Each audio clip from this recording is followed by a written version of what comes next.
Petite histoire des métiers. Les métiers sont une des bases de l'histoire des techniques. Selon les civilisations et les époques, des chaînes de métiers s'organisent pour répondre à des besoins sociaux de plus en plus complexes. Le thème du « à chacun son métier » apparaît dès l'Antiquité chez Aristophane, Horace et Cicéron. Ailleurs, des métiers peuvent être répartis de façon intangible. En Europe, à la fin de l'Antiquité, il existe des collectifs gallo-romans et des guildes germaniques. Vers la fin du XIe siècle, les personnes exerçant un même métier dans les villes alors en développement se sont organisées en communautés de métiers, appelées corporations à la fin de l'Ancien Régime. Les communautés de métiers avaient un pouvoir de réglementation très strict en matière d'organisation du travail, de la production, et de la commercialisation. Ces communautés de métiers s'organisent en hiérarchie stable au XVIe siècle en apprentis compagnons maîtres. Dans les régions où l'économie se développe, elles prennent une importance sociale et politique croissante. Mais le développement pré-industriel des XVIIe et X siècles multiplie les artisans et commerçants libres contre des corporations figées et hostiles à toute évolution, devenues des organes passifs du pouvoir politique. Les métiers deviennent un facteur indépendant du pouvoir politique avec la suppression des corporations par Turgot en février 1776, suivie rapidement par leur rétablissement en août de la même année, et à leur suppression définitive pendant la Révolution. On parle aujourd'hui quelquefois de corps intermédiaires, mais il s'agit d'une notion assez différente, puisque les syndicats regroupent le plus souvent des métiers différents, tout en étant organisés par métier et par secteur géographique. En outre, les syndicats ont essentiellement pour mission de défendre les intérêts des travailleurs, et non de faire respecter la réglementation relative à une profession, dans la mesure où elle existe.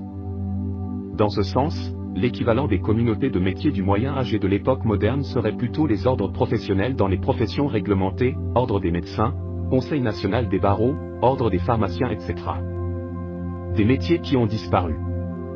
On connaît les bullshit jobs, les jobs qui n'existent pas encore, les jobs de rêve. Retour sur les métiers qui n'existent plus, et on comprend pourquoi. Releveur de quilles de bowling, réveil matin humain, découpeur de glaçons. Ces métiers d'antan qui ont été enterrés par le progrès technique, ou le bon sens. Placeur de quilles.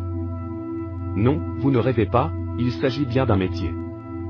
Aujourd'hui, les bowlings sont automatisés, mais fut un temps où il fallait le faire manuellement. Et hors de question que cette tâche soit effectuée par les clients. Il existait des planteurs de quilles, requilleurs, placeurs de quilles, chargés de repositionner les quilles. Un petit boulot souvent occupé par des adolescents. Télégraphiste. Il y a 3 ans, le dernier système de télégraphe au monde s'arrêtait, et avec lui, les derniers télégraphistes, qui étaient chargés de transmettre les télégrammes, ont pris leur retraite.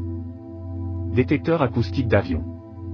Le radar est une invention tardive, développée à l'aube de la Seconde Guerre mondiale. Dans la grande course à l'armement qui a eu lieu à l'entre-deux-guerres, les différentes armées ont conçu des systèmes de détection basés sur le principe du cornet acoustique. Le résultat est particulier. Caillouteux. Les caillouteurs étaient chargés de tailler les silex pour en faire des pierres à fusil, c'est-à-dire des pierres de silex placées dans le chie pour produire la détonation. La profession s'est définitivement éteinte à la fin de la Première Guerre mondiale. Réveilleur. Il s'agit d'un des petits métiers parisiens d'antan. Les réveilleurs et réveilleuses étaient chargés de réveiller leurs clients, avant la démocratisation du réveil mécanique. Cailloux, cris, bâtons, sifflets, tout était bon pour réveiller les dormeurs. En Grande-Bretagne, on les appelait les knockeruppers. Poinçonneurs. Avant l'automatisation, les poinçonneurs étaient chargés de composter les tickets des voyageurs. En France, la profession a disparu dans les années 70, laissant place aux composteurs automatiques. Allumeurs de réverbères. Les allumeurs de réverbères, ou fallotiers, avaient pour mission d'éclairer les rues en allumant les lucarnes, huile ou gaz.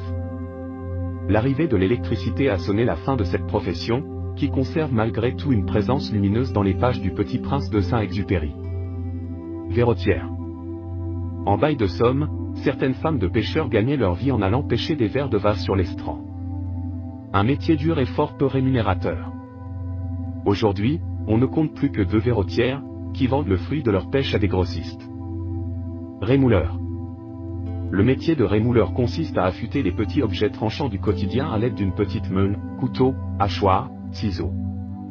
Il s'agit d'une profession ambulante, devenue plutôt marginale, mais on retrouve tout de même quelques rémouleurs sur les marchés. Pêcheurs de sable. Drôle de dénomination pour cet ancien métier qui consistait à récolter le sable de certains fleuves, Garonne, Loire. Rabilleurs de meules. Ne vous fiez pas à l'intitulé, les rabilleurs de meules n'étaient pas des puritains combattant l'impudeur. Il s'agissait en fait d'artisans très recherchés du temps où les moulins à vent fonctionnaient nuit et jour. Ils étaient chargés de retailler les meules de granit des moulins, afin de les rendre plus efficaces et surtout d'éviter les incendies dus au frottement. Standardiste. Le standardiste était chargé de mettre en contact deux correspondants téléphoniques grâce à un commutateur téléphonique manuel. La profession a fortement évolué. Laitier. Autrefois, le métier de laitier consistait à livrer tous les jours le lait. En effet, le lait devait être consommé quelques heures après la traite. La profession a disparu avec les nouvelles techniques de réfrigération. Aujourd'hui, c'est le livreur d'Amazon qui passe chaque matin. Lecteur public. Durant l'âge d'or de l'industrialisation, les ouvriers se cotisaient pour payer un lecteur. Ce dernier lisait à voix haute divers ouvrages pour divertir les ouvriers. Parfois, il pouvait lire des publications syndicales. Laveuse. Avant l'apparition des machines à laver, les laveuses avaient pour mission se rendre au lavoir, ou à la rivière, pour y laver le linge de leurs clients. Un métier rude et peu rémunérateur. Schlitter forestier. Non, il ne s'agit pas d'une espèce de petit singe tropical, mais bien d'un métier. Le schlitter forestier était un bûcheron, qui conduisait notamment une schlitt, sorte de grande luge servant à déplacer le bois abattu. Draveur. Les draveurs étaient des bûcherons qui profitaient de la débâcle hivernale pour acheminer les grumes flottantes par voie d'eau. C'était un métier dangereux, principalement répandu en Amérique du Nord. Gardien de phare. L'automatisation et l'électrification ont mis fin à cette profession solitaire. Dans certains pays, le métier a totalement disparu, États-Unis. Dans d'autres, il devient anecdotique. Marchande de plaisir. Encore nombreuses au XIXe siècle, les marchandes de plaisir étaient en réalité des vendeuses ambulantes de pâtisserie que l'on nommait des « oublis ». Mendiants. La palme des vieux métiers les plus étranges revient certainement aux Bretons, qui ont su corporatiser la mendicité. Les mendiants bretons étaient reconnus en tant que tels, la « profession » était même respectée par la population et elle figurait sur l'acte civil. 10 métiers risquent de disparaître. En se basant sur un algorithme complexe et les prédictions de Keynes sur le développement du chômage technologique, 2 chercheurs ont établi un classement des métiers en fonction de leur probable computérisation, le remplacement de certaines tâches répétitives par des machines ou des ordinateurs. Aucun risque pour les métiers de la santé. En tête de liste on retrouve les emplois pour lesquels la probabilité de remplacement par des machines est très faible.